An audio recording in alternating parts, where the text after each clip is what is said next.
welcome to Persian-ish cooking. سلام، خوش آمدید.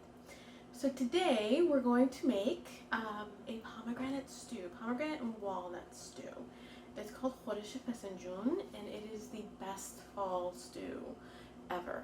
So a little bit of backstory. This is a very old traditional stew from northern Iran, from around the Caspian region. It is many years ago it was made with duck. Nowadays it's mostly made with chicken. I think some people still make it with duck, but very few. It's generally made with chicken. You can make a vegetarian, or probably it would be easy to make a vegan version of this. Because it has pomegranate and walnut and sugar, it tastes a little like a pie. You put it over a bed of rice, right? So any sort of stew, any sort of khoresh, you put over a bed of white long grain basmati rice. So it kind of tastes like, if it doesn't have a protein in it, it tastes a little like putting pie on your rice. So I strongly suggest, if you're doing a vegetarian version, to use a chicken broth, or maybe find a vegetable, like I think maybe mushrooms would go well with this. And if you're doing a vegan version, maybe a good vegetable broth, something a little hearty and less sweet. That being said, you do need a good amount of sugar to balance out the tart flavor with the pomegranate. Alright, so let's get started. So the serving size I'm making is for about 2 people, if you include the rice, obviously. The first thing you need to prep is the walnuts. You have 2 options. If you want to do more traditional route, you would grind the walnuts and put them on your stovetop in a pot with no lid and no oil in the pot. It's really important there's no oil because walnuts actually produce their own walnut oil. But the trick with that is that you have to constantly stir the ground walnuts because walnuts burn really easily. So to avoid spending a good amount of my day stirring walnuts, I'm going to just stick these in an oven. I have 2 cups of walnuts here. I'm going to stick these in a preheated oven, preheated to 350 Fahrenheit. The most important thing to remember about this step is you want a single layer of walnuts. You don't want them really doubled up upon each other. So 2 cups, single layer walnuts. We're going to put them at 350 Fahrenheit in the oven for 7 minutes on each side. We're going to take them out in the middle and we're going to mix them up. We're going to try to flip them over as best we can. We're probably not going to flip over every single one, but all right, in the oven. In the meantime, I have chopped 1 large onion. It needs to be white or yellow. Yes, you need a good dice on it. So now it's been 7 minutes. These walnuts, as you can see, have got some color on them. We want a nice caramel color. We don't want them burned. This dish does not do well once the walnuts are burned. I'm going to take this spatula and I'm just going to try to flip these over, or at least mix them as best I can. I just want them, I want the untoasted sides up. And this is probably not the best way of doing it, but it's better than flipping them over one by one.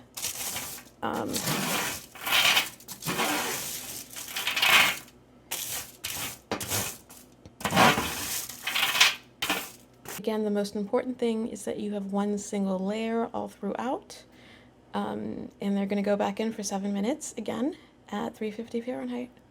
Okay, so we're going to take a hot pan that's been heated, obviously. We're going to pour in a little bit of either ghee or, in this case, olive oil. That should be enough. We're going to let it heat just a tiny bit. And now we're going to toss in our diced onion. That was probably too hot, but anyway, I'm going to turn it down a little. And we're just going to saute this for a little bit.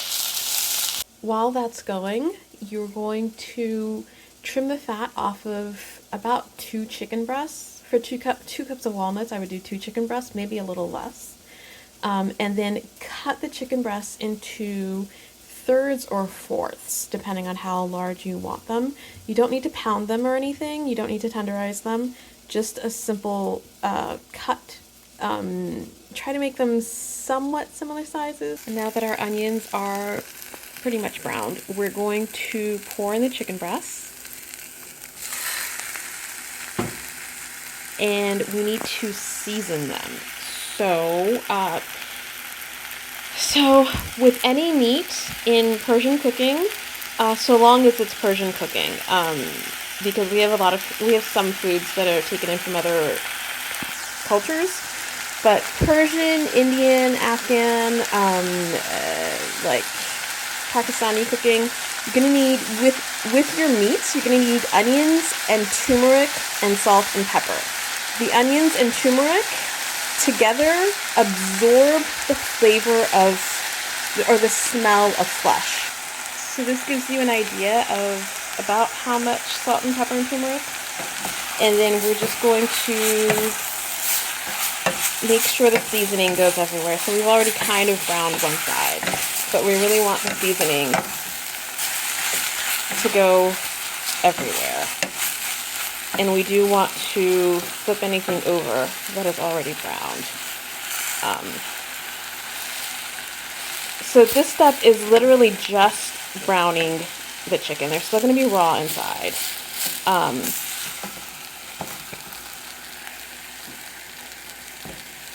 Yeah, they're still going to be raw inside. You just need to sear them effectively.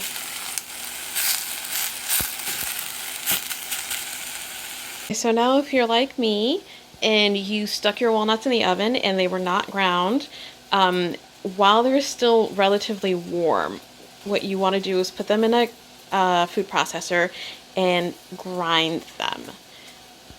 So also notice the lovely caramel-esque color. It's probably a little lighter than I like it, but it's still pretty good. So now our chicken's seared. The next thing we need is a liquid. Traditionally we use water. I've explored things like apple cider, which I really love. I'm going to go ahead with water. It's best to use cold water to actually get the shock of the heat, and the cold actually supposedly produces more walnut oil. So I'm going to grab my water from the fridge. And here we go. Yep, kind of heavy. Just want to pour enough so that everything's covered.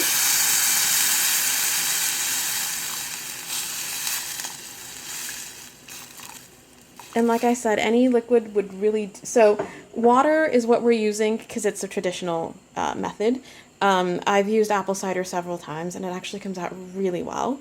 If you're doing vegetarian or vegan, just go for a broth. Chicken broth goes well with this, but I don't know, if you have turkey broth, I could see that going well with this. I've made this, if you make a vegetarian version of this, you can easily pour this over leftover Thanksgiving turkey or something, but still you want a little more protein in the flavor as opposed to just the sweet and the sour, because that can be really overwhelming.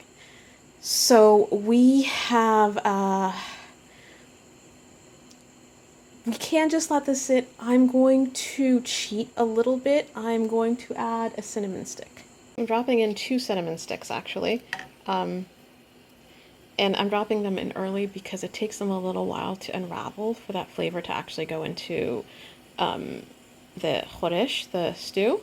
So at this point, you just basically leave it for about half an hour.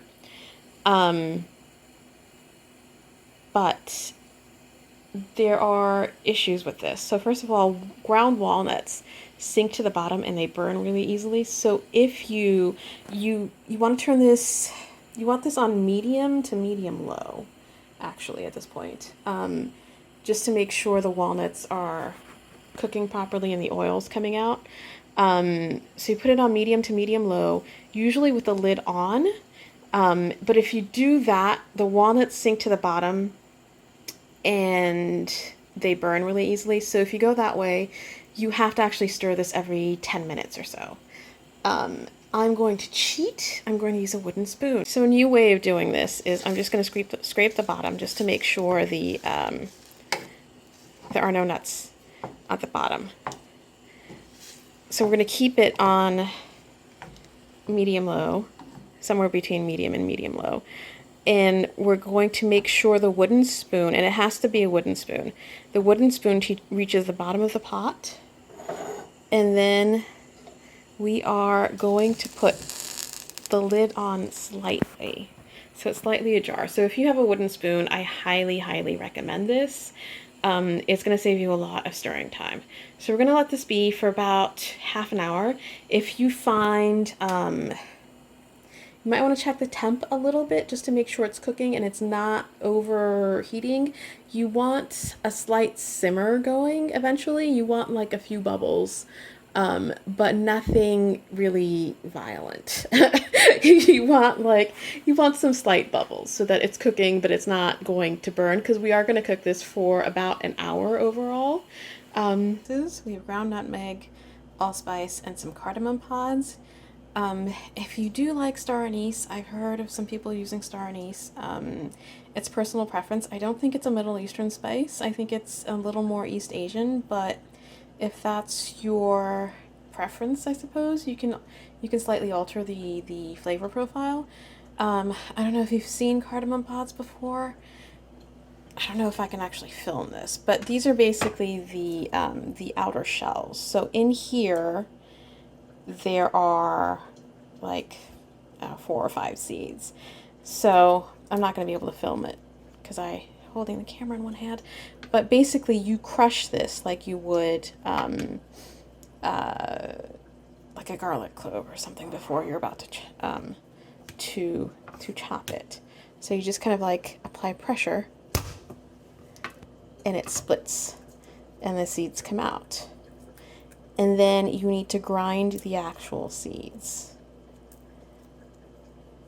So yeah, one pod can have actually, I guess, a lot more than 4 or 5 seeds. But yeah, I would depends on if you want to over-season or under-season. Cardamom is a really subtle flavor, but it's nice. Sometimes I think it's too subtle for this dish. But you would put these either in a mortar or pestle, or if you can get these in like a food grinder, that would work. Okay, so now it's been half an hour. You notice the simmer going is actually pretty good. I did turn it down. It's on low right now. And obviously, if you don't use the wooden spoon and you just leave the lid on, you're going to want it on an even lower setting to get the same simmer. So as you see, we have a different shade of brown here. And the only seasoning that we added, or the only thing that we added, were these 2 cinnamon sticks. You can easily add 1. I just like cinnamon in this dish. And so the next step is to flavor it. So we have options.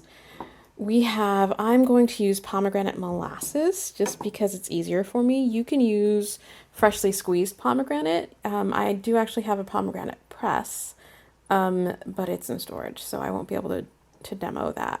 I have also heard of, so it's you know, in a lot of the older traditions, foods have different temperature effects on the body. Some foods are cooling, some foods are warming, some foods are neutral. Walnut is considered a warming food.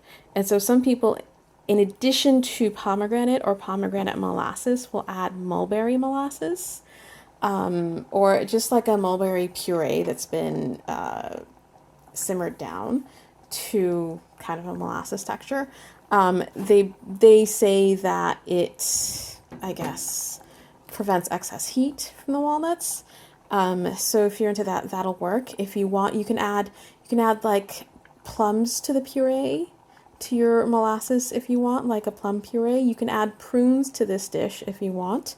You can add a little bit of butternut squash puree It's all optional. It depends on what flavor you really want.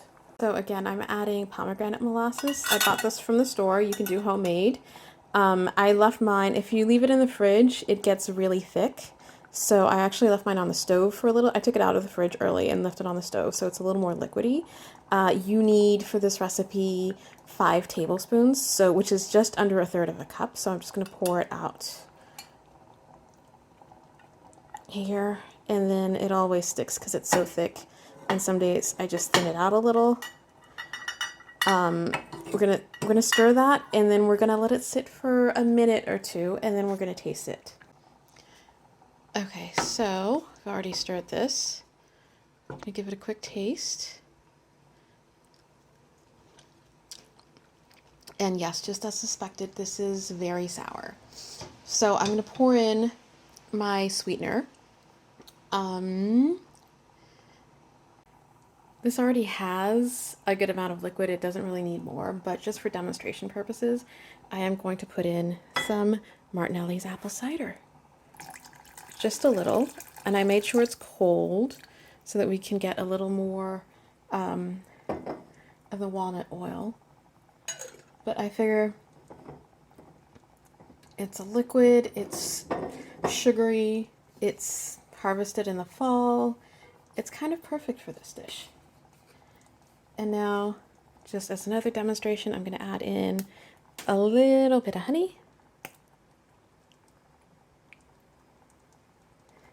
And this particular pomegranate molasses, so that the different pomegranate molasses that you buy from the store, they have a different sweet and sour balance. So this one that I have is actually very sour. It's known for being rather sour. And so I'm going to add in a lot more sweetener than looks appropriate, but it's just because my pomegranate molasses is very sour. Oh, and I forgot to mention, I've actually seen people pour in in addition to pomegranate molasses or pomegranate juice, like Pom Wonderful. Some people pour in that. It's still sour, but it's getting a lot better. And as you can see, the color has darkened a little. I'm going to add some actual sugar. Yeah. Okay, so I'm adding in some, I don't know, I think this is turbinado sugar. And I'm going to drop in some brown sugar. So these are all different things that you can use. You don't have to do variations like I'm doing. You can just pick one and stick with it. But really you just need like a sweet and sour fall base. So like I said, the pomegranate, you can mix that with some mulberry molasses and add some prunes, puree some prunes into that molasses. That's fine. Or plums, I should say, plums. And then once that's done, this step is we're just finding the sweet and sour balance. It's actually kind of good. It's slightly on the sour side, but it's tolerable. Just for the heck of it, I'm going to throw in 2 little pitted prunes. And I think we're good in terms of the sweet and sour balance. I am going to stir it up a little, and I'll taste it again in a couple minutes, and then I'll make the final call. Because you don't want to taste it immediately. You want to give the sugar a little time to be absorbed. And I think the prunes are going to give off a little sweetness over time.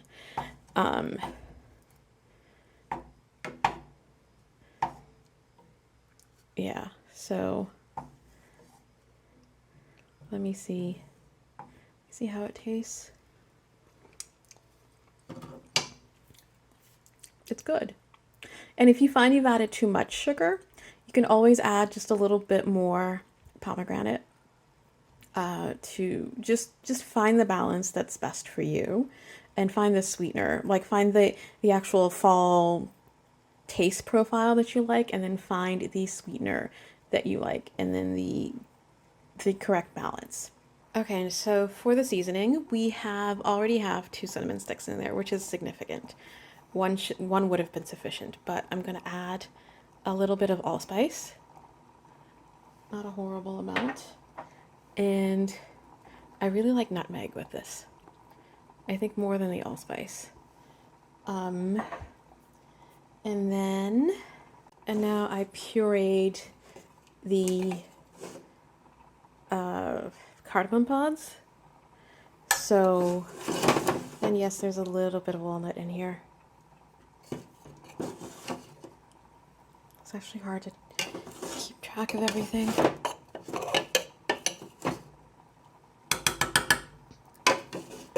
So I think we're okay in terms of seasoning, roughly. Let me check.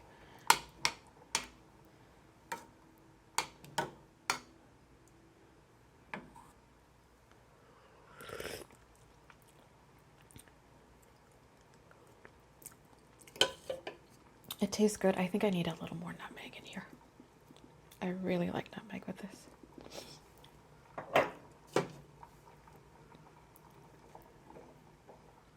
Should try it with freshly ground nutmeg. I've never done that before.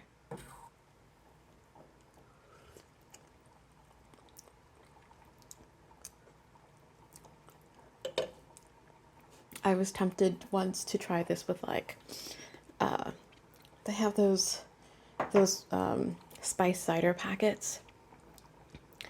I'm a little curious what this would taste like with those, but I think they have a lot of cloves. I don't think cloves go with this so much. You don't want anything really earthy.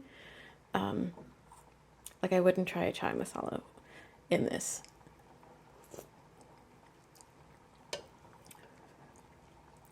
I think it's okay. Yeah, so we're gonna stir this, scrape the bottom a little, and then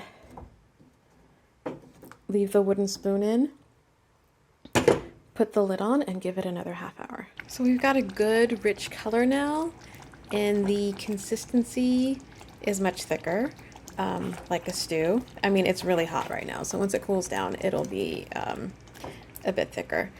And I'm gonna mix it so the walnuts don't burn. And then we're just gonna take out our 2 cinnamon sticks, and we're done. And here is the finished product. The entire stew fits in about a 3-cup container of Rubbermaid Brilliance. This food, the stew, does freeze really easily. And also make sure if you freeze it or even refrigerate it, I would try to separate them. I would not freeze the rice and the stew together. I would try not to freeze the rice at all. But even if you refrigerate them, the rice will get soggy really easily because you have the stew over top of it. So ideally you want to freeze the stew and possibly refrigerate the rice, but in separate containers. It's not always possible, but it's ideal. So here's an average plate. This is actually kind of a small plate, but you see the white long grain basmati rice and the stew over top of it. You can add like fresh greens or onions or green onions on the side as a side dish, but that's pretty much it. So there you have it. That was Khoresh-e-Fesenjoon.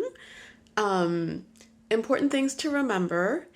Make sure the ground walnuts don't sink to the bottom and burn, because that happens really often. Also make sure that you really thoroughly cook the walnuts because you want that richness and depth of flavor, but make sure not to dry out your chicken. And so I feel like this timing works pretty well for that.